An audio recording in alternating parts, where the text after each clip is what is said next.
Le grand oral RTBF le soir. Jacques Reimers.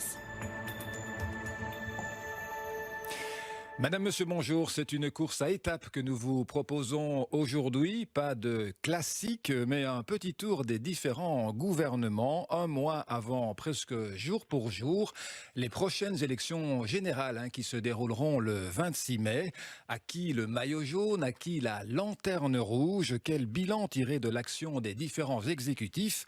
Nous en parlons avec Jean Hendrix, il est professeur d'économie à l'UCL. Bonjour. Bonjour. Alors nous allons vous demander d'analyser la course, les courses, et rassurez-vous, rassurons-le tout de suite, notre invité simplement d'un point de vue économique, Jean Hendrix, le cyclisme et la politique, c'est une métaphore qui vous inspire quel commentaire?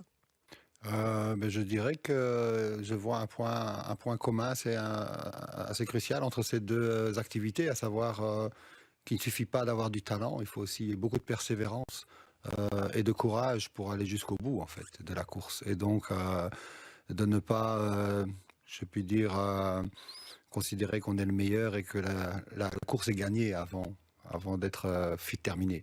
Et donc savoir aller jusqu'au bout de ses efforts. Eh bien, nous allons aller jusqu'au bout de ce grand oral avec vous et on verra si vous allez mouiller votre maillot Jean Hendrix. En tous les cas, on l'espère. On, c'est nous. Nous, c'est vous. Béatrice, bonjour. Bonjour. Éditorialiste en chef au journal Le Soir.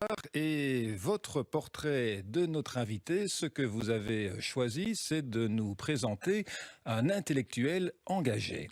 Oui, et je ferai référence à un grand oral précédent où Jean Hendrix, qui ne se confie pas publiquement fréquemment, mais avait eu ce moment qui m'avait beaucoup touché, où il avait dit que l'engagement qu'il avait comme intellectuel était lié à son enfance. Il a dit « je suis un enfant de l'assistance publique » et qu'il se sentait le devoir de servir l'intérêt public. Il a d'ailleurs signé un ouvrage qui s'appelle « Un projet pour la Belgique ». J'ai pris mes petits copions parce que dans ce livre récent, avec plusieurs co-auteurs de Itinéra, ils disent à un moment donné, et donc Jean Hendrix aussi, les chiffres sont tenaces et finissent toujours par remonter à la surface. À l'heure où les citoyens se mobilisent plus qu'hier, où certains politiques choisissent la flagornerie, les chercheurs proposent quelques faits dérangeants, envoient quelques solutions et invitent les citoyens à se les approprier. Donc je pense que c'est ce qu'il va essayer de faire durant ce grand oral. Nous, c'est également vous, Jean-Pierre. Bonjour. Bonjour. Jean-Pierre Jacquemin, directeur de l'information à la RTBF. Et pour vous, notre invité, il est tout simplement inclassable. Oui, inclassable, iconoclaste et pourtant si bien introduit. On vous retrouve comme économiste, comme expert, peut-être même lobbyiste malgré vous, puisqu'à force de déposer des dossiers, on finirait par croire que vous roulez pour quelqu'un. Vous venez de dire que vous rouliez pour le bien public. On le reverra. Vous avez été reconnu, vous êtes consulté régulièrement. On vous voit dans l'enseignement, on vous voit dans les pensions. Finalement, j'ai envie de vous demander, et ça viendra dans le questionnaire tout à l'heure, tout ce que vous déposez, les sonnettes d'alarme que vous tirez, les engagements que vous avez, est-ce que vous en voyez les résultats? Est-ce qu'il n'y a pas une déception de ce côté-là? On en parlera donc tout à l'heure, mais tout de suite, une précision sur Itinéra dont a parlé Béatrice Delvaux. Qu'est-ce que c'est, Jean Hendrix? Itinéra, c'est une cellule de réflexion qui essaie de faire le lien qui a très longtemps manqué en fait en Belgique, et notamment par le fait que les services d'études des différents partis politiques ont été déforcés grandement pour faire le lien donc entre la réflexion académique, le monde académique, la recherche académique, les statistiques, les chiffres, les évaluations, et de l'autre côté, la réalité politique. Donc finalement, ce qu'on souhaiterait faire et ce qu'il est possible de faire dans le monde politique compte tenu de toutes les contraintes. Et donc ça demande un agent de liaison, si je puis dire. Et c'est ce que modestement l'Institut Itinéra essaie de faire, mais avec une toute petite équipe. Côté francophone, il y a souvent la caricature qui est de dire que c'est un centre qui est plutôt à droite, qui sert un peu la pensée libérale, ou qu'il serait le centre d'études d'un parti libéral qui n'en a pas un très grand. Mais je ne comprends pas vraiment, je veux dire, on ne doit pas juger les gens sur ce qu'ils sont, mais sur ce qu'ils font. Hein. Donc il faut regarder le contenu des rapports. Je pense que toute la réflexion sur les pensions que l'on a menée est en liaison avec ce que la commission de réforme des pensions a proposé. Le président de la commission de réforme des pensions, c'est un socialiste, Frank Vandenbroek, avec qui je m'entends d'ailleurs très très bien. En matière d'enseignement, on a beaucoup insisté sur l'inégalité des chances, sur l'absence totale de mobilité sociale, sur la ségrégation dans notre système d'enseignement. Je ne pense pas que ce soit des valeurs de droite. On a aussi insisté sur l'importance du tronc commun. Je ne pense pas non plus que ce soit quelque chose qui soit de droite. On y reviendra. Voilà donc le menu et la précision qui a été donnée par vous, Jean Hendricks. C'est parti pour 45 minutes. Nous sommes en radio sur la première, sur l'ensemble de nos plateformes digitales et puis aussi en télévision sur la 3. Et nous commençons notre tour des gouvernements par une première étape qui nous amène à Namur. On peut parler même d'un contre-la-montre, puisque ce gouvernement régional MRCDH a entamé la législature en juillet 2017 seulement, emmené par un maillot bleu, celui de Willy Borsu. Et nous avons déployé pendant ces 20 mois, un peu plus d'une année et demie, donc un grand nombre de réformes. Mais elles touchent aussi bien des matières de relance économique, l'investissement dans les hôpitaux, le renouvellement des voiries et des mesures gouvernementales très très fortes, que toute une série de domaines où peut-être on ne nous attendait pas aussi immédiatement. En matière environnementale, beaucoup de choses ont été décidées. Je plaide simplement pour qu'on évalue l'action qui a été menée. Le gouvernement, cet espace de 20 mois, a été le gouvernement le plus vert, le plus environnementaliste de l'histoire de la région wallonne. Willy Borsu, qui était donc ce vendredi l'invité de Matin Première, et on vient de l'entendre, Jean-Pierre, un ministre qui court aussi pour le maillot vert. Oui, alors j'avais envie de vous demander, Jean Hendricks, est-ce que vous êtes convaincu par ce qu'a dit Willy Borsu? C'était un gouvernement vert qui était à la tête de la région wallonne? Je pense qu'on appelle ça un peu du greenwashing dans le monde du marketing et industriel. Donc il faut essayer de se faire passer pour plus vert et plus écolo qu'on ne l'est vraiment. C'est une valeur qui permet... C'est un concept qui permet de vendre. Ce qui est important dans toute cette notion, c'est du branding, en quelque sorte, du greenwashing, c'est d'évaluer, en fait. C'est pas simplement les propos et la rhétorique politique, c'est de voir quelles sont les actions concrètes qui sont menées, pas seulement les politiques et les mesures qui sont prises, c'est les résultats, les effets de ces mesures. Et ensuite, de voir si elles ont un impact favorable ou non à l'environnement. Donc, oui. A priori, je pense qu'il est un peu trop tôt pour ce gouvernement de déclarer des victoires en matière environnementale. Et vous, l'économiste, est-ce que vous croyez que la transition écologique est possible sans être payée par les habitants, par les citoyens, par les gens? Un économiste ne croit pas vraiment au free lunch. Donc, tout a un coût, tout a un prix quelque part. Et donc, je pense que la vraie question, c'est de savoir est-ce que les gens sont prêts à sacrifier? Qu'est-ce qu'ils sont prêts à sacrifier pour une meilleure qualité de leur environnement? Donc, ça passe par notamment la question de savoir est-ce que vous êtes prêts à changer votre mode de vie, à changer votre mode de déplacement? Encore aujourd'hui, on voit que majoritairement, on se déplace en voiture, à plus de 75%. Le train arrive tout de suite après, mais c'est une toute petite partie des nafteurs. Pourtant, on est un pays nafteurs. Et le vélo arrive encore après. Donc, on est loin des pays nordiques, par exemple. Si vous regardez le Danemark, c'est assez incroyable ce qu'ils ont fait en 10 ans pour faire triompher, en quelque sorte, le vélo comme mode de déplacement en ville. Alors, comment se porte la Wallonie? On parle depuis pas mal d'années qu'il faut rattraper le retard. Certains ont même eu des mots en disant si on veut rattraper le retard, il faudrait que la Flandre s'arrête. Monsieur Marcourt, pour ne pas le citer, qu'est-ce que vous dites, vous, du bilan de santé de la Wallonie à l'aube des élections du 26 mai? Mais j'ai envie de dire, méfions-nous du point de comparaison. Donc la Wallonie est toujours les yeux rivés sur la Flandre et regarde un peu sa production annuelle par habitant par rapport à celle de la Flandre et par rapport à celle de Bruxelles et de la Belgique. Mais ce qu'elle oublie, c'est qu'il y a une grave récession. Ou déclassement, si je puis dire, puisqu'on parlait de vélo, c'est que la Flandre ne va plus si bien qu'auparavant. Ce n'est plus une des régions locomotives de l'Europe. Et Bruxelles, encore moins. Je ne sais pas si vous avez regardé récemment la position de Bruxelles, qui était, il y a encore 10 ans, une des régions les plus productives d'Europe. Numéro 1, elle est passée en 2014 à la 3e position, en 2015 à la 4e position, et tout récemment, en février 2019, on a sa 5e position. Son PIB par habitant était, il y a 10 ans, de 260, deux fois et demi celui des autres régions d'Europe. Il n'est plus que 2 fois.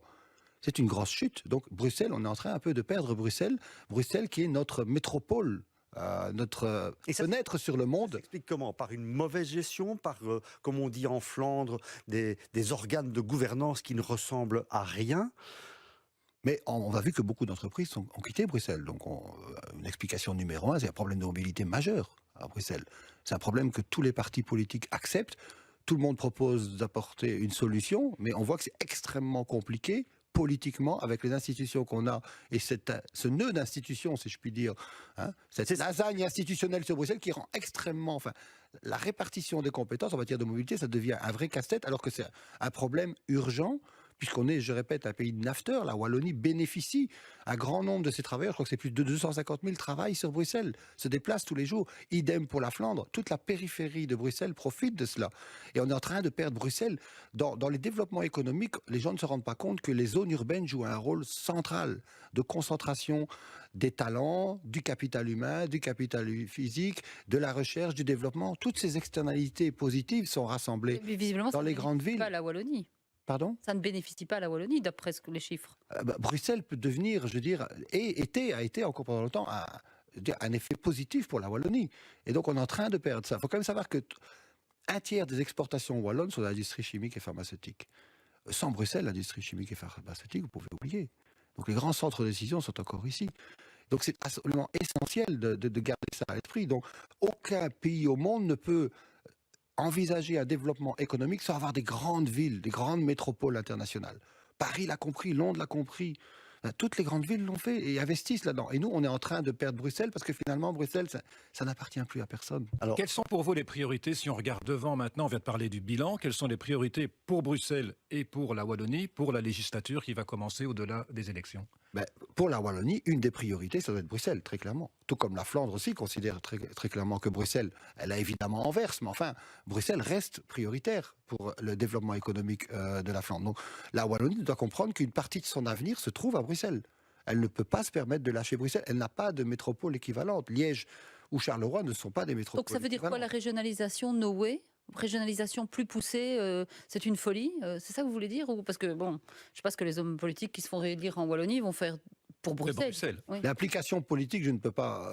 il y a plusieurs options possibles, mais ce qui est important, c'est comprendre qu'il y a des synergies fondamentales, économiques et aussi sociales entre Bruxelles et la Wallonie. Ça, c'est très clair. On parlera un peu plus tard des problèmes d'enseignement et tout ça. C'est la même chose. Hein. La communauté française a un problème d'enseignement au niveau de Bruxelles. Il faut investir sur Bruxelles. Au niveau démographique, on va parler du vieillissement. Bruxelles est un cas un peu à part. C'est une ville jeune relativement par rapport aux régions flamandes et aux régions wallonnes. Vous citez Bruxelles lorsqu'on parle de la première priorité pour la Wallonie, mais ça pourrait être le digital, ça pourrait être la mobilité, ça pourrait être le logement. C'est quoi la priorité pour la Wallonie et pour Bruxelles? Hormis Bruxelles, pour la Wallonie.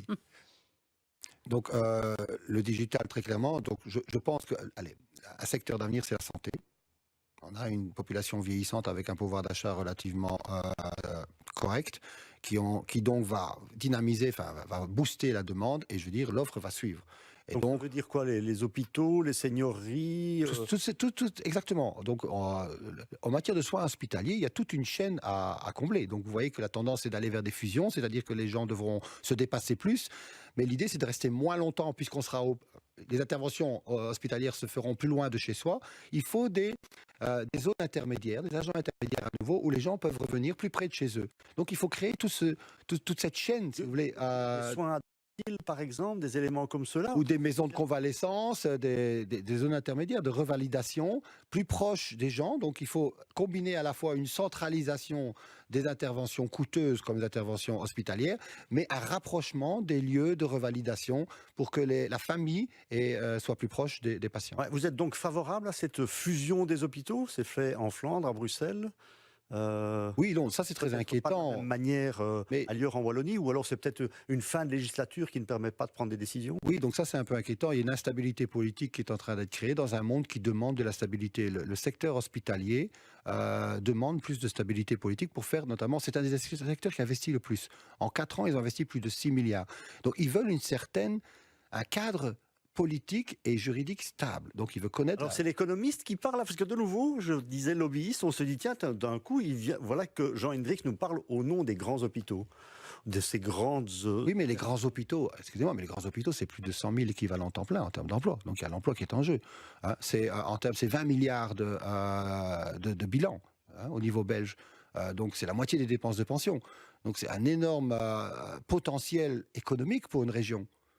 Vous allez à la Louvière, les deux hôpitaux à la Louvière jouent un rôle important en matière d'emploi et en matière économique. Vous parlez d'instabilité politique. On dit, par exemple, notamment sur le secteur des soins de santé, que c'est un secteur justement où la complexité et la 6e réforme de l'État a créé beaucoup d'instabilité et que pour pouvoir gérer ce secteur convenablement, il faudrait...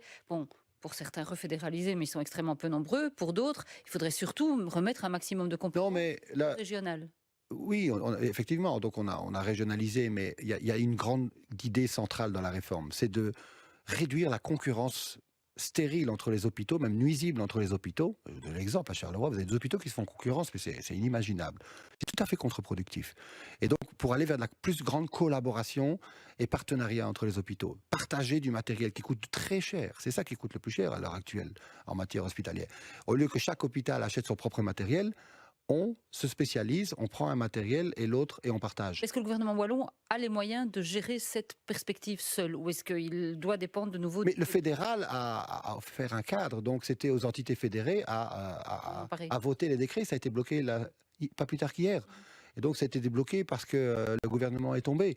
Mais il faut faire très attention à cela parce qu'en quelque sorte, on donne un peu de l'eau au moulin de la NVA qui pourrait proposer une scission de la sécurité sociale, puisque les Flamands et Bruxelles ont accepté ce projet. Donc on crée le cadre qui va permettre en quelque sorte de mettre en réseau les différents hôpitaux et donc à créer plus de services, à ajouter, si vous voulez, du service sur les moyens existants. On va poursuivre un autre tour des gouvernements de la Belgique fédérale avec vous, Jean Hendrix. Et notre deuxième étape, eh bien, c'est la Fédération Wallonie-Bruxelles. Alors, Casaque Rouge, son ministre-président, c'est le socialiste Rudy Demotte, avec dans sa roue le CDH et notamment Marie-Martine Schins. Objectif commun, un pacte d'excellence pour réformer l'école, améliorer les performances de notre enseignement, comme il l'expliquait dans l'une de nos émissions spéciales, un matin citoyen début avril. Quand on fait 4 fois plus de redoublement que la moyenne des pays de l'OCDE, il y a un problème. Et ce problème, est-ce qu'il est un problème de qualité de l'enseignement ou de méthodologie ? Alors, quand on redouble, est-ce que l'année d'après, on est plus efficace ? Ce n'est pas vrai, c'est la remédiation qui doit jouer. Donc là-dessus, l'évolution vers une remédiation immédiate, et c'est d'ailleurs ce qui est prévu dans le pacte d'excellence, est sans doute un des instruments d'égalité sociale les plus importants. Rudy Demotte, un ministre-président du gouvernement de la Fédération Wallonie-Bruxelles, et l'école, Béatrice, c'est précisément l'un des sujets de prédilection de notre invité qui a consacré d'ailleurs plusieurs ouvrages. Oui, c'est un croisé du sujet. Je voudrais juste rappeler que le Soir et le Standard ont publié les derniers jours des bulletins des différents gouvernements et que le gouvernement de la Fédération Wallonie-Bruxelles, dont finalement on a peu parlé, s'en sortait plutôt bien. Oui, ils sortaient plutôt bien, avec un taux d'activité, même de performance de ces ministres assez important, notamment les deux femmes, Marie-Martine Schins et Madame Gréoli, étaient extrêmement bien cotées. Et donc, je me demande si vous auriez donné, parce que Marie-Martine Schins, elle a eu le score de 74%, est-ce que vous trouvez, comme professeur, que la cote est élevée et que vous auriez donné moins ou plus à la ministre qui a repris le dossier de Madame Milquet et qui s'est... quelque part, qui a incarné ce pacte d'excellence avec une sorte pas d'indignation, mais d'entêtement extrêmement important et qui finalement, au bout du compte, semble avoir gagné quelques batailles. Oui, donc je pense qu'on doit lui reconnaître sa persévérance, sa volonté de concertation. Maintenant, ou pas ? Non, j'y arrive. Donc la vraie question, c'est, on dit souvent que la concertation sociale, c'est source de stabilité. Mais ici, on se demande si c'est vraiment le genre de stabilité dont on a besoin. On doit faire des réformes radicales. On a vraiment une urgence absolue pour notre enseignement. C'est pas assez ? Quand monsieur Demotte dit, et à juste titre, qu'on redouble 4 fois plus que dans les autres pays voisins, c'est un vrai problème. C'est finalement confronter nos jeunes dans un enseignement qui est obligatoire, donc on ne leur donne pas le choix, à l'échec. Dans certaines couches sociales, c'est 3 sur 4 qui sont en échec. Vous voulez dire que ce qui est... 3 enfants sur 4 en échec. Oui, donc c'est les familiariser... Non, mais C'est trop peu, trop tard. le pacte d'excellence, c'est encore que sur papier. Donc le pacte d'excellence commence à rentrer, je dirais, en action, est implémenté progressivement à partir de la première année primaire. Il va falloir donc 12 années pour qu'on ait une mise en application complète de ce pacte d'excellence. On a 12 pris années. ce temps-là, d'après vous? Je pense que non. Je pense absolument que non. Je pense que la locomotive doit absolument accélérer, quitte à perdre un certain nombre de wagons, mais on doit accélérer. faire quoi? On doit mettre la vitesse supérieure. Donc on doit aller vers de la différenciation pédagogique, utiliser les nouveaux logiciels en termes de numérique qui permettent de faire de la remédiation, comme le ministre de Mode justifie aussi. On peut réduire l'échec avec une meilleure remédiation plus efficace, avec du coaching, du tutorat, avec des outils logiciels, pas de l'infrastructure informatique, hein, pas du hardware, hein, des logiciels qui permettent de faire de l'auto-évaluation et de la remédiation, avec des programmes polytechniques, interdisciplinaires. Laissez-moi de vous donner un exemple, ce qu'on appelle l'économie financière en quelque sorte. Juste apprendre les règles simples d'intérêt composé, d'inflation, de taux d'assurance, de primes d'assurance, à élaborer un budget sur une feuille Excel. Des choses aussi simples que ça sont des choses qu'on peut apprendre à l'école, donc c'est des applications concrètes et qui mobilisent un certain nombre de compétences différentes. Quels sont les wagons? Parce que vous dites on doit accélérer la locomotive, quitte à perdre quelques wagons. Quels sont les wagons de trop? Mais je pense qu'à un moment donné, à vouloir chercher le plus petit commun, le consensus et l'unanimité, on risque d'aboutir au plus petit commun dénominateur et à des changements qui sont tout à fait C'est là marginaux. pourquoi vous n'êtes pas ministre, parce que combien de ministres, on voyait encore Loreton Collings qui, en faisant ses adieux, rappelait la pénible période pour elle où elle était ministre de l'Enseignement. C'est souvent réformer lentement ou périr pour le ministre qui est en charge, non? Non, mais justement, dans l'ouvrage que vous avez mentionné, donc l'école du renouveau, on prend l'exemple de l'Ontario au Canada. Il y a une dizaine d'années à peu près, ils avaient exactement le même constat que chez nous. Trop de redoublement. Et tous les partis politiques, donc là il y a eu un consensus, se sont dit ça ne peut pas continuer. Il y a eu un accord politique unanime de tous les partis pour mettre en place des mesures précises pour un seul objectif, réduire le redoublement, sans baisser les niveaux des élèves, sans baisser les niveaux. Donc il y avait des évaluations externes pour s'assurer que les niveaux restaient aussi élevés. Et concrètement, ils ont mis des mesures. Un exemple pour être très concret. On sait que beaucoup d'élèves doublent à cause des cours de mathématiques, trop théoriques. Eh bien, ils ont décliné des cours de mathématiques théoriques et des cours de mathématiques appliqués autour de la robotique, l'électronique, des choses très concrètes. Et les élèves ont choisi la filière qu'ils voulaient. Donc, ce n'est pas la filière professionnelle ou technique, c'est vraiment au sein d'une filière commune, on fait de la mathématique appliquée, on fait de la mathématique théorique. On n'est pas obligé d'apprendre des calculs différentiels, on peut très bien faire des applications digitales ou de la robotique.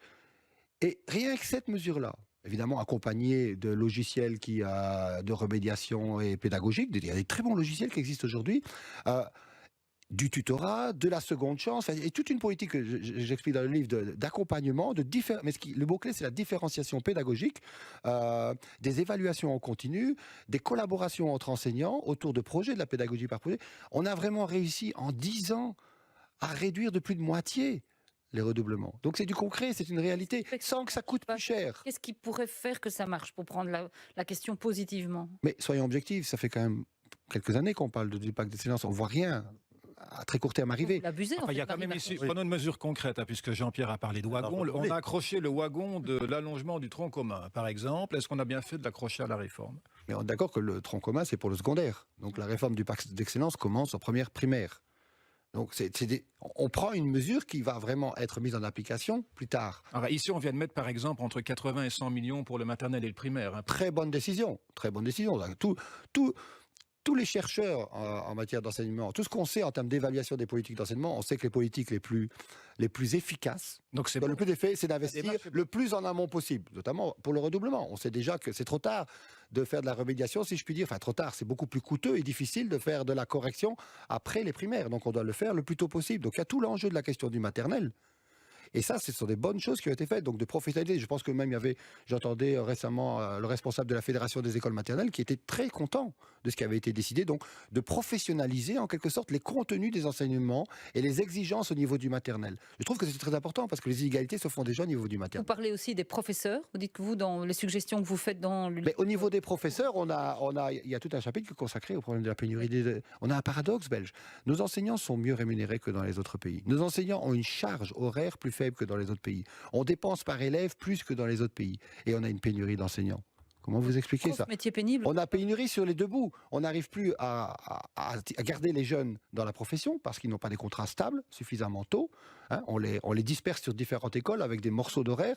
Et chez les seniors, il y a un découragement, un épuisement. Je veux dire, ils ont perdu la flamme, si je puis dire, trop tôt. Et ils ne pensent qu'à une chose, c'est quitter le plus vite possible le monde de l'enseignement. Or, on est un des pays qui consacre le plus d'argent, de financement à son enseignement. Oui.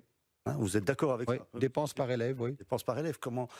Alors, qu'est-ce qu'on doit faire? On doit arrêter les différents réseaux? On doit remettre tout ensemble? Non, ça, je ne pense pas que ce soit. On doit certainement décloisonner l'école. Donc, ça veut dire que les écoles doivent collaborer entre elles au sein de bassins scolaires, très probablement. Y compris. Et donc, de différents réseaux, très certainement. Pourquoi? Oui, tout ce qui est. C'est la même logique que pour les hôpitaux. Hein. On en vient d'en discuter. Donc, la question de fusion d'hôpitaux, ça veut dire de transcender ces logiques, que ce soit de réseau ou confessionnel ou non, ou privé et public. Donc, c'est le genre de réseau qui cloisonne et qui, quelque part, empêche toute forme de participation et de collaboration entre les différents acteurs. L'enseignement, ça se fait pas que par les enseignants. L'enseignement, l'école doit ouvrir ses portes, doit ouvrir ses murs, faire tomber les murs en quelque sorte, faire venir le monde associatif pour participer à l'accompagnement des élèves en difficulté ou en décrochage ou démotivés ou qui a des problèmes familiaux ou des problèmes d'assiétude. Il y en a, on en parle peu au niveau de notre enseignement, des problèmes de violence. Donc ça implique l'intervention de différents acteurs et on ne peut pas demander aux enseignants de résoudre tous ces problèmes qui se trouvent concentrés dans une école. Et souvent, ce sont les mêmes écoles qui concentrent tous les élèves en difficulté. Ça, c'est inadmissible. On va avancer. Juste une question et puis on avance alors dans le débat. Trois quarts des enfants de milieux défavorisés redoublent. Ce n'est que 10%, ou c'est déjà 10% pour les milieux riches. C'est vraiment un enseignement d'inégalité en Belgique. Ah oui, c'est un enseignement tout à fait inégalitaire, un des plus inégalitaires des pays de l'OCDE. C'est un enseignement en faveur des riches, pour le dire comme ça? Oui, j'aurais presque envie de dire que la réussite, c'est en héritage, quelque part. Et donc, une réussite scolaire en héritage, oui. Oui, parce que la répartition des élèves entre les écoles se fait d'une certaine manière qu'il y a une telle différence entre les niveaux des écoles, et je dirais aussi les exigences, du coup, parce que si les élèves ont des aspirations, ont des attentes et des capacités élevées, l'école peut se permettre de relever les exigences, mais dans des écoles où tous les élèves sont en difficulté, c'est très difficile concrètement de demander à ces écoles de relever les exigences. Et donc, le système canadien est très très intéressant à ce niveau-là, parce que ce qu'ils ont fait, au lieu d'avoir cette différenciation verticale par étage des écoles, les écoles d'en haut et les écoles d'en bas, ce qu'ils ont, c'est une différenciation horizontale. Les écoles font des choses différentes et les élèves choisissent leur école sur base du profil de cette école.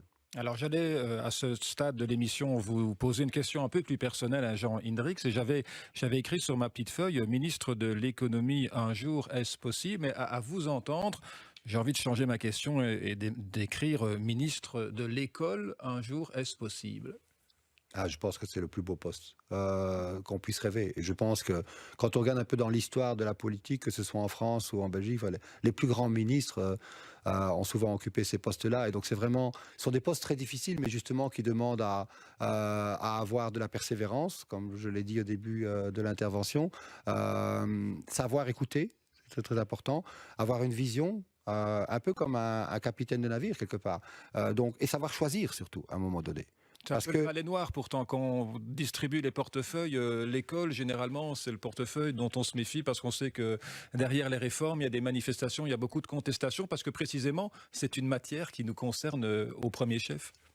Oui, ça concerne tout le monde et tout le monde a son avis sur l'école. Mais est-ce que pour... En réunion de famille, tout de suite, le premier sujet de discussion, c'est l'école, les problèmes à l'école.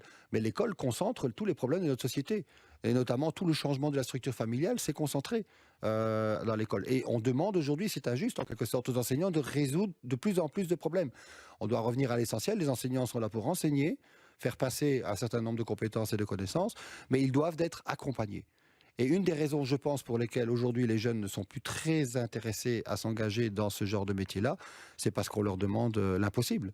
Et ils ne se sentent pas accompagnés. Parce que vous dites, c'est le très beau poste, hein, il faut une série de compétences, ou une série de choses, mais une des questions, je crois que Jacques voulait vous poser, c'est avec quel maillot? Est-ce que c'est pas important surtout d'avoir le bon maillot, la bonne couleur? Est-ce qu'il y a une couleur qui permet de mieux permettrait de mieux réformer l'école? Parce qu'on a l'impression souvent que les porteurs de maillots réforment leur école en fonction des réseaux, justement. Non, je vous donne l'exemple canadien, c'était vraiment une réforme unanime qui transcendait tous les partis. Donc si je vous dis que la priorité numéro 1, il faut fixer les priorités. C'est-à-dire que vous ne choisissez pas de maillot, c'était notre question. question, en fait. Vous ne voulez pas choisir un maillot politique particulier. Mais si je vous dis l'égalité des chances, c'est pas une couleur politique en quelque sorte. Je pense que 80-90% des gens sont d'accord avec ça. Et je peux même aller au-delà de l'égalité des chances. On peut même dire multiplier les chances. C'est-à-dire l'école de la seconde chance, l'école de la troisième chance. C'est-à-dire des écoles tout à fait différentes où on ne fait pas partout la même chose, où on demande à tous les jeunes de passer par le même goulet étroit qui les amène dans l'enseignement supérieur ou l'université. Il y a plein d'autres filières et orientations possibles. Donc une école qui soit beaucoup plus diversifiée en quelque sorte. Un vrai écosystème qui offre à tous les jeunes un endroit où ils peuvent trouver à satisfaire leurs Le aspirations. gouvernement a déjà un candidat Voilà, je crois ministre. qu'on a un candidat ministre de l'Éducation pour le prochain gouvernement. Oui, Ça va être difficile. Je dois prendre la présidence de mon département, donc je pense me concentrer. Mais j'avais une autre question qui était liée à aussi cette histoire de fusion UCL Saint-Louis avec l'ULB, enfin toute cette guerre.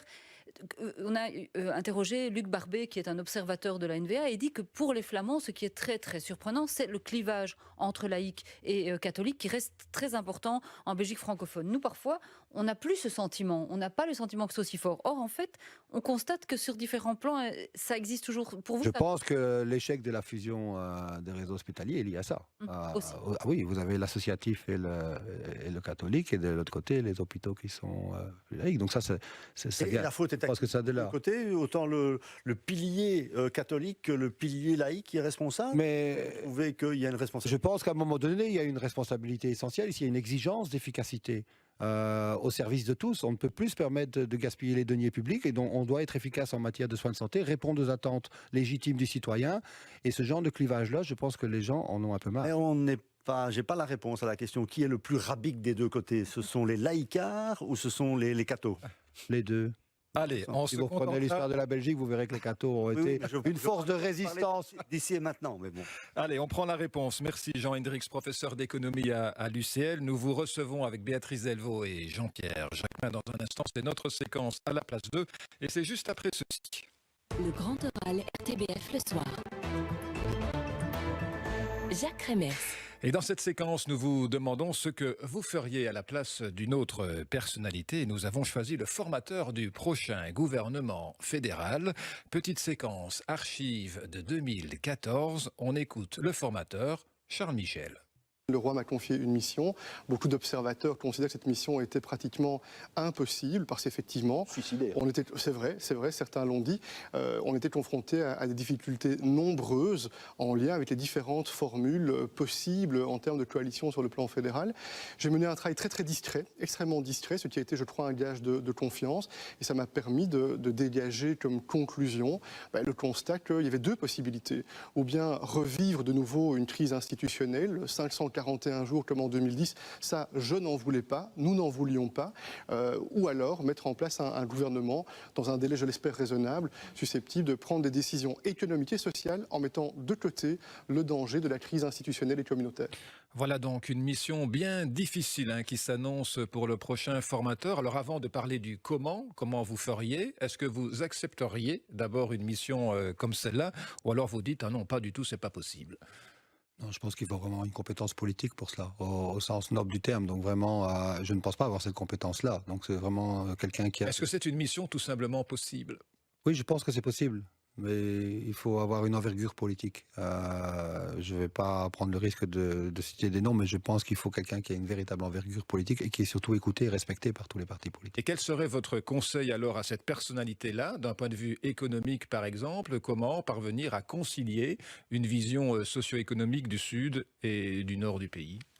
Oui, donc c'est ça la grande difficulté évidemment. On sait que 2 tiers finalement des francophones sont plutôt tendance à voter à gauche, et c'est plutôt les 2 tiers qui votent à droite en Flandre, si pas plus, même presque 3 sur 4.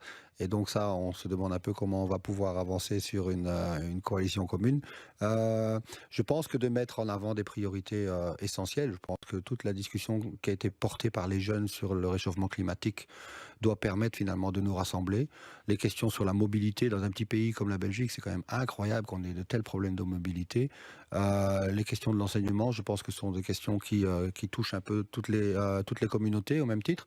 Le marché du travail va se poser un vrai défi, donc du vieillissement de la population. Une bonne partie de la population active quitte le marché du travail.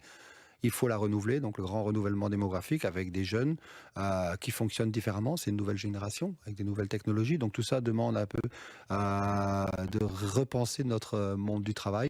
Et là encore, le marché de l'emploi, dans la dernière enquête que vous avez faite, il y a des chiffres qui sont quand même très très étonnants. 7 Belges sur 10 avec carte d'identité belge sont sur le marché de l'emploi. Et pour les citoyens d'origine non européenne, ils ne sont que 4 sur 10. Ben oui. Alors on peut le voir de deux choses. On peut dire, ah ben oui, les étrangers ne travaillent pas. Ou voir l'autre chose. C'est l'opportunité. C'est l'opportunité. C'est la vraie opportunité. C'est là qu'on a, si je puis dire, une chance quelque part. C'est qu'on a encore une marge, si je puis dire, d'ajustement. Et donc si on arrive à activer, en quelque sorte, toutes ces personnes-là, qui sont très nombreuses, notamment à Bruxelles, hein, on a quand même quasiment une personne sur 3 à Bruxelles qui est d'origine étrangère. Si vous arrivez à activer ces gens, Bruxelles est une ville jeune comparativement à la région wallonne et à la région flamande, ça permet de résoudre ce problème donc de pénurie. C'est un problème de formation ou c'est un problème de racisme à l'embauche? Non, je veux dire très franchement, à un moment donné, l'employeur, quand il a besoin de recruter, s'il n'y a pas d'effectifs, la question du racisme et du CV anonyme, ça ne va pas jouer un rôle. Hein. À un moment donné, il y a des postes à pourvoir et elle voudra les pourvoir. Donc, si je prends la Wallonie, je regarde les chiffres récemment, on est à peu près à plus de 33 000 personnes de postes vacants. Il y a un enjeu réel. Pour Bruxelles, il y a des perspectives d'emploi et il faut arriver à mettre ces personnes à l'étrier. Et donc, ça demande toute une série de mesures et ça passe par l'enseignement, mais ça passe aussi par la formation. D'ailleurs, on a très peu parlé de la formation. Le pacte d'excellence en parle très peu. C'est quand même assez étonnant. Parce que finalement, s'il y a une chose essentielle, et c'est ça dont on parle aussi de l'école du renouveau, c'est qu'on doit investir beaucoup plus dans la formation d'alternance. Hein, parmi la multiplication des filières et des chances, en quelque sorte, c'est d'offrir à des jeunes qui sont un peu ras-le-bol du système scolaire classique, de pouvoir faire de l'alternance dans le monde de l'entreprise et à l'école, dans des formations plus courtes. Et l'exemple qui est pris souvent, c'est l'exemple suisse, où vous avez des formations en alternance de très haut niveau, dans l'horlogerie notamment. Évidemment, ils bénéficient encore d'une industrie très vive et très active. Et donc, c'est relier en quelque sorte l'école au monde industriel et au monde de l'entreprise. Une dernière question, Béatrice, et puis on passe au dossier du formateur. Là, vous étiez formateur pour quelques secondes. Le problème, la vraie difficulté en Belgique, c'est peut-être même pas tellement de former les gouvernements, bien qu'on va voir que ça risque d'être difficile, mais c'est de les faire fonctionner. Est-ce qu'il n'y a pas ce problème d'une Belgique qui ne fonctionne plus parce que les niveaux de pouvoir entre eux ne sont pas interreliés, parce que les compétences sont trop mal réparties? Vous dites la mobilité, toutes les priorités qu'on peut mettre, on a soit la difficulté quand les gouvernements sont en place à les faire tourner, et quand ils arrivent en fin de législature à ce qu'ils terminent les réformes qu'ils ont entamées. Ici, on a vu par exemple, c'est pour tous les niveaux de pouvoir, c'est une vraie hécatombe, toutes ces réformes qui ne verront jamais le jour. Oui, donc ma lecture de la politique, c'est assez simple. On décide. Hein. Une fois qu'on a décidé, on a un plan d'action avec un calendrier précis. Et dernièrement, on persévère et on va jusqu'au bout de ce plan d'action. On ne revient plus en arrière. Donc sur la question des fusions, il y avait un plan d'action, il y avait une décision qui était prise, on revient en arrière. Ça, ce n'est pas. Sur le pacte d'excellence, la décision est prise. Faisons un calendrier précis et ne revenons plus en arrière. Arrêtons de nous poser la question, est-ce qu'on ne va pas repenser à un nouveau plan pour l'enseignement? Non, ce plan est là. Allons jusqu'au bout de ce plan. Et pour la mobilité, même chose, faisons des plans. En matière... Le formateur peut faire quelque chose lors de la formation pour forcer les gens à aller à respecter ce qu'ils ont dit? Est-ce que le verre est dans le fruit dès le départ, ou est-ce qu'on dit toujours qu'il n'y a pas cette norme entre les niveaux de pouvoir qui empêche la Belgique de fonctionner, ou le Premier ministre d'être vraiment un Premier ministre? Mais on va parler certainement des pensions, j'imagine, mais ce gouvernement a peut-être fait une chose qui restera, si je puis dire, c'est d'avoir déplacé l'âge de la pension de 65 à 67 ans. Maintenant, on se dit, la prochaine législature, on fait des sondages pour savoir est-ce que la population est favorable à revenir à l'âge de 65 ans. Donc, on avance d'un pas, on recule d'un pas. On ne décide pas, en fait. Et donc, on reste sur place. On doit bouger. Donc, prenons la décision, c'est peut-être pas la meilleure qui puisse être prise, mais si la décision est prise, actons cette décision et avançons pour la suite. Si la décision est de mettre à 67 ans, mettons en place des mesures de retraite progressive, de sortie progressive du marché du travail, faisons avancer le dossier des métiers pénibles, faisons en sorte pour qu'il y ait des compensations qui permettent à ceux qui ne peuvent pas aller jusqu'à 67 ans de partir avant. Ça, c'est la manière de fonctionner. Si vous changez tout le temps, vous n'avancez pas. En fait. Eh bien, est-ce que le gouvernement fédéral a bien avancé? C'est la suite de notre interview avec vous, Jean Hendricks, et notre dossier consacré au gouvernement fédéral. C'est notre dernière étape, le gouvernement de Charles Michel, un gouvernement qui a fait du socio-économique sa priorité autour d'un slogan devenu célèbre, Jobs, Jobs, Jobs. Alors est-ce que cet objectif-là, il est atteint? Je pense par rapport aux législatures précédentes, c'est un bilan qui est assez remarquable. Donc de plus de 225 000 jobs créés sur la législature, c'est quand même du jamais vu. Donc je trouve en période économique qui n'est pas Les particulièrement détracteurs disent que prospère. c'est plutôt la conjoncture et que pas forcément... Oui, on peut toujours dire qu'on a créé moins rapidement moins de jobs que les pays voisins, mais bon, la législature... Enfin, il y a d'autres pays qui en ont créé beaucoup moins aussi. Donc, c'est quand même un bon bilan. C'est quand même un bon bilan. Et si, pour être très clair, si par exemple on poursuit sur cette dynamique-là, on va pouvoir résoudre le problème du vieillissement. Mais vous comprenez, créer des jobs, ça veut dire qu'il faut qu'il y ait les travailleurs à côté. Si on rentre dans une période de pénurie, où on ne trouve plus les compétences requises, si on n'arrive pas à activer nos chômeurs de longue durée, ça c'est aussi un vrai enjeu. On a quand même, en Wallonie en particulier, un grand nombre de chômeurs de longue durée. On a 25 à 26% de jeunes entre 15 et 24 ans en Wallonie, c'est un record au niveau européen, qui sont au chômage. Donc je ne tiens pas compte de ceux qui sont insolutiles, mais ceux qui sont demandeurs d'emploi, il y en a plus de 1 sur 4 qui ne trouvent pas. Et donc là, il y a des problèmes de formation qui doivent être... Donc le Forum doit collaborer avec son équivalent flamand, le VDAB, qui doit aussi collaborer avec Actiris. Moi, je vois au niveau d'Actiris, il y a des initiatives remarquables qui sont en train de se mettre en place.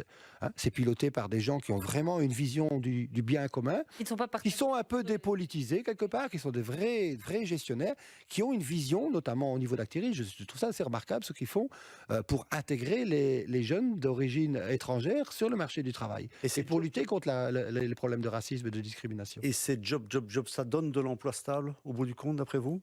Quelle analyse que vous pouvez en faire? Oui, mais emploi stable, oui. On disait que c'était des emplois précaires ou à mi-temps. Critique des syndicats. Intérimaires, oui, les syndicats. Oui, c'est une critique légitime, parce que c'est aussi la responsabilité du gouvernement. On a un environnement. Il y a la question de l'environnement, et il y a la question des responsabilités politiques. Je pense qu'ici, il y a un environnement global qui a changé et qui concerne tous les pays, pas seulement le nôtre, où l'emploi a tendance à se précariser par l'avènement des nouvelles technologies et de l'économie collaborative quand même, où les gens sont finalement sujets à... L'économie collaborative, c'est quoi? C'est Uber, c'est toutes ces... Oui, mais donc ce sont des emplois évidemment qu'on peut considérer comme précaires, mais en même temps, je vais vous donner un exemple sur Uber quand même. Des femmes au foyer, je pense que c'est en Californie, ont la possibilité via Uber, pendant les heures où leurs enfants sont à l'école, ils ont un petit credo de 2 heures, juste avant d'aller chercher leur enfant à l'école, de livrer un colis. Et donc c'est très ponctuel, ça peut paraître très précaire, mais en même temps elles sont ravies de ça. Elles ont un petit plus en termes de revenus, un petit supplément si je puis dire. Elles font quelque chose et ça ne vient pas interférer avec leur responsabilité familiale. Et donc ça bouge des trous. Mais évidemment, donc on doit reposer toute la question. Je ne peux pas ici discuter toute la question des mutations sur le marché du travail qui résultent, soyons clairs, de la révolution digitale qui change complètement. Mais nos jeunes qui montent sur le marché du travail aujourd'hui sont moins perturbés par ça donc il y a un problème générationnel, évidemment. Alors, vous avez dit Jobs remarquable, je reprends votre mot, mais qu'est-ce qui n'a pas marché? C'est quoi le point faible de ce gouvernement fédéral? Je pense qu'en matière de soins de santé, la ministre de Bloch, par exemple, a ouvert beaucoup de tiroirs. Ça, c'est à son mérite, des tiroirs qui étaient scellés, qu'on ne pouvait pas toucher. C'était des tabous pendant des décennies. Elle a eu le courage politique de les ouvrir, mais on pourrait se demander si elle n'en a pas ouvert trop. Et donc, le reproche qu'on pourrait faire, c'est qu'elle n'est pas allée au bout de la plupart de ses réformes. Toute la réforme qui concerne le financement des hôpitaux, c'est limité à peau de chagrin aujourd'hui. Finalement, la réforme de la fusion des hôpitaux, c'est un échec, malheureusement. Donc, il y a un certain nombre de réformes qui n'ont pas été au bout. Au niveau des pensions, si on retire l'âge légal de la pension à 67 ans, qui est réversible, si je peux me permettre, parce que ça va dépendre de la prochaine législature, qu'est-ce qui nous reste en fait? Il ne reste pas grand-chose. Il n'y a pas la pénibilité. Il n'y a pas la pénibilité, pas pension à point. Je viens d'apprendre que la pension à temps partiel a été rejetée. Donc, on n'a pas beaucoup avancé. Mobilité, énergie. On a créé surtout beaucoup d'insécurité dans l'esprit des gens et de frayeur.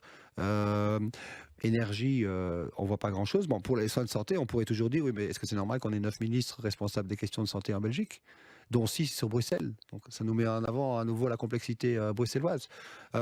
Sur la mobilité, on n'a pas beaucoup avancé. Transition énergétique, vous voyez où on en est.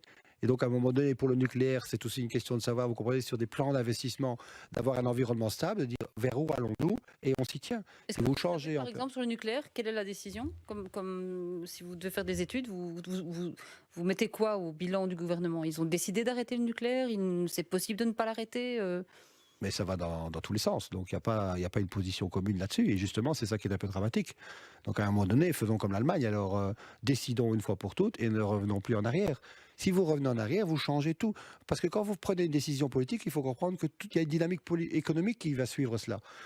Et des investissements. Ici, il s'agit d'investissements lourds.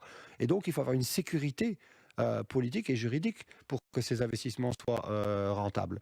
Et donc, il n'y a aucun investissement qui peut être envisagé tant qu'on n'a pas fait le choix. Jean Hendrix, on termine cette émission avec la personnalité que vous avez choisi de mettre à l'honneur. Alors, ce n'est pas un cycliste, c'est Raymond DeVos. Pourquoi le Raymond DeVos, pour moi, c'est un peu le symbole de la Belgique, surréaliste, un peu loufoque, en même temps C'est une métaphore, ça? talentueuse. Je pense que la Wallonie talentueuse et intelligente, mais avec un sens de l'humour. Bon, certains diront que Raymond DeVos avait aussi un pied en France, ce qui l'amusait souvent en disant « mais oui, j'ai un pied en France et j'ai un pied en Belgique, c'est pour ça que je marche les jambes écartées ». Mais c'est cet humour et cette intelligence, jouer avec les verbes et en même temps sur des sujets franchement qui restent toujours d'actualité. C'est ça qui est merveilleux. Eh bien, merci pour cette évocation, hein, donc ce sourire et ce rire de Raymond DeVos, hein, ces jeux de mots que nous allons redécouvrir tout à l'heure. Merci Jean Hendrix, merci aussi à Jean-Pierre et à Béatrice. Le Grand Oral, vous pouvez nous revoir, nous regarder, nous réécouter sur notre plateforme Ovio, ainsi que tout le sport et bien entendu le cyclisme également. Bonne journée.